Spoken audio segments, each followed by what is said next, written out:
I'm back.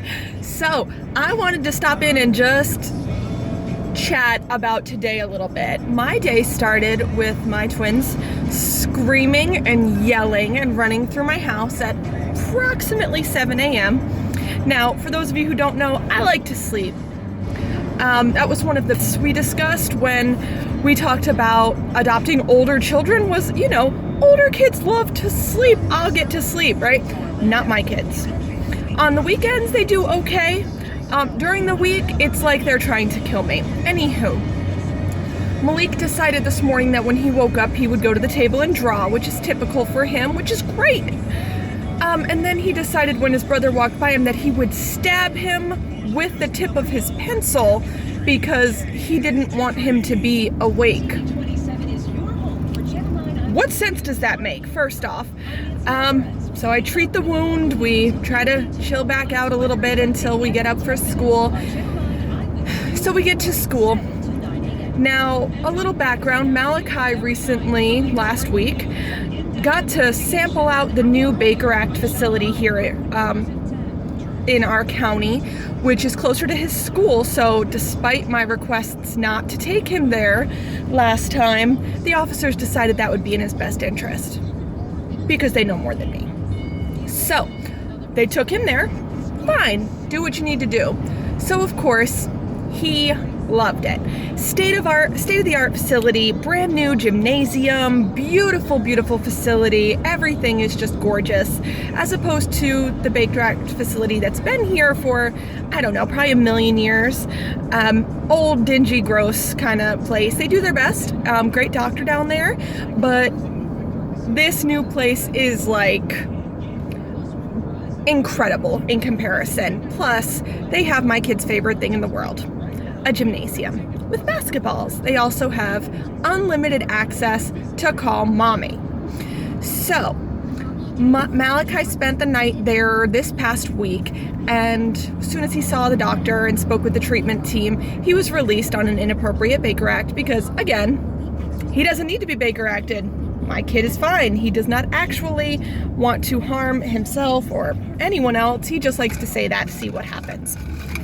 So today, Malik goes to school and pulls all kinds of garbage to try to see if he can get himself a little stay over there. So he's ranting and raving. He speaks to his teacher and follows his protocol. He says he's at a 5. He needs to see his counselor.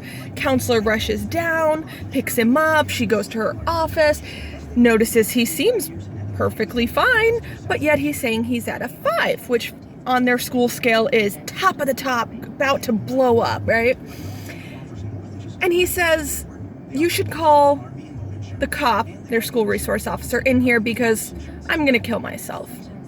Now, the wonderful counselor that we have for him at school says, what's going on? Talks to him, notices he seems perfectly fine. So she calls me, he goes to sit with another staff. We kind of staff about, what to do in this situation. And then she gives me the killer. She says he did mention that he doesn't want to go to COC. He wants to go to that new Palm place, which is, close enough to the name of the new facility. And I laughed, and the counselor laughed, because we all know this game, right? The only ones who don't know this game are the cops, typically.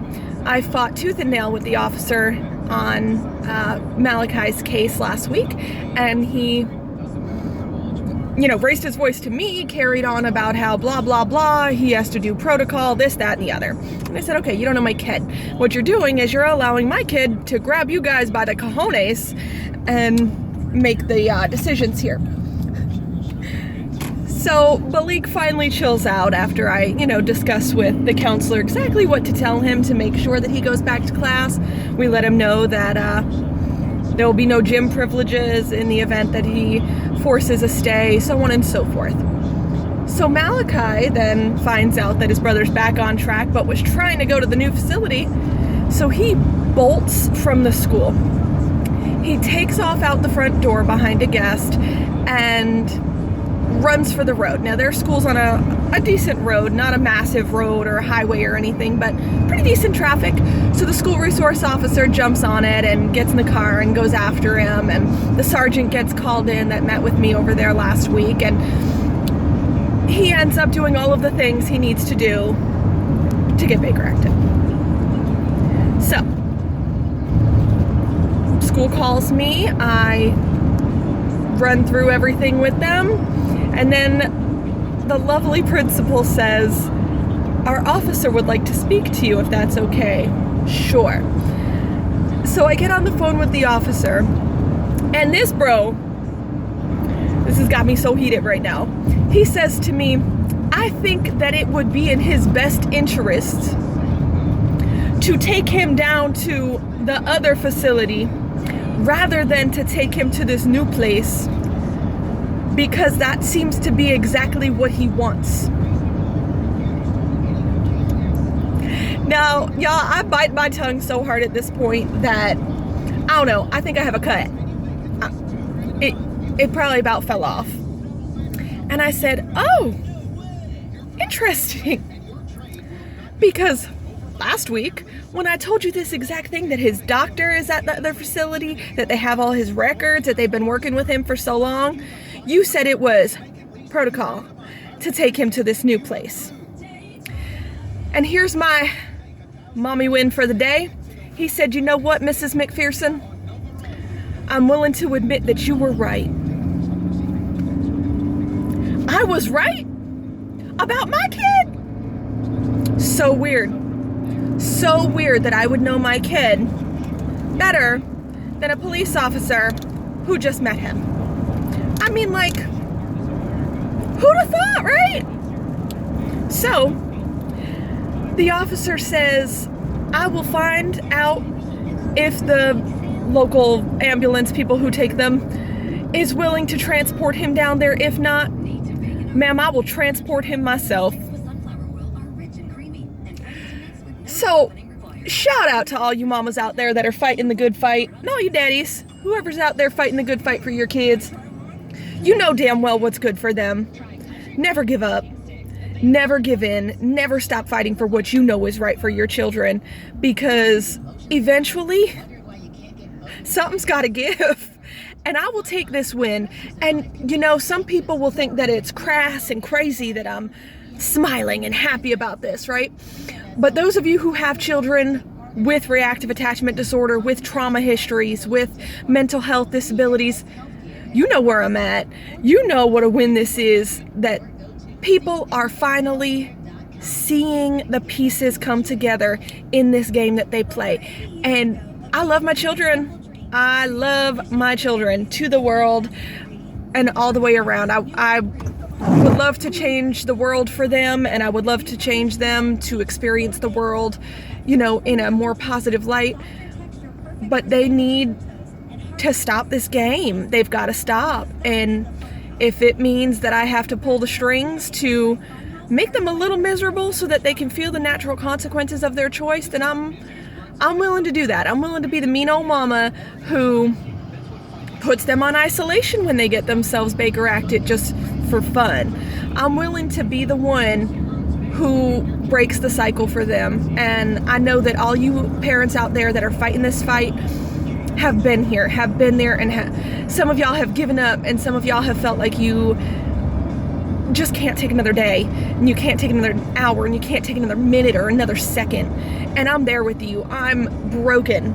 I am so incredibly broken, okay?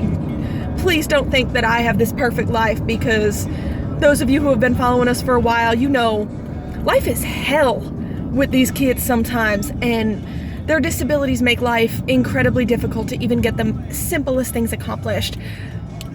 But this is a win.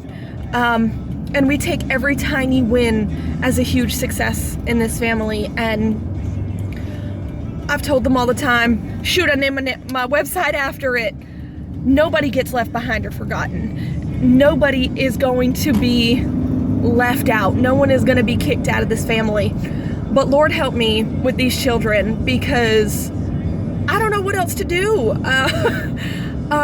Hopefully we can just, you know, keep getting the local police departments on board and I would encourage you all to reach out to your local police department. Make sure that they know what they're dealing with when they deal with your children. Because when I spoke to the sergeant of the local police department by their school and explained to him the situation, showed him the psychological reports indicating, you know, what the issues are, and, you know, it changed his mind. It changed his mind significantly on how he would have his officers deal with my children. I want every child to succeed. I think that every child is capable of success, and there is no exceptions in my mind for that. And my kids will succeed. Now, their success may look a little different than a typical child, but honestly, y'all, to think long term and to think of where these kids would have ended up had they not come home to us, in comparison to the possibilities and the opportunities that they have for them now, I'm okay with that. Even if that means them spending their entire life locked up in a mental health facility versus a prison, I'm okay with that, because in the end of the day, they'll know that they have a family. They'll know that they have parents who love them and who are going to fight for them. And every family's different, and I don't want to talk down to any family who has gotten to the point where they do have to give up. But giving up is just not a part of my world. It's just not a part of my belief system. We believe in unconditional love, no matter what, no matter where. And that means if they are in prison, that means if they are in jail, that means if they are in a juvenile program, that means if they are locked up in a mental health facility, if they get sent away to Kalamazoo, they're still my children. And that fact alone has led us to the successes that I've discussed in other videos. So never give up on yourselves, parents. Value these moments where you can feel the small successes, because we know, as parents of children with RAD, they're far and few between.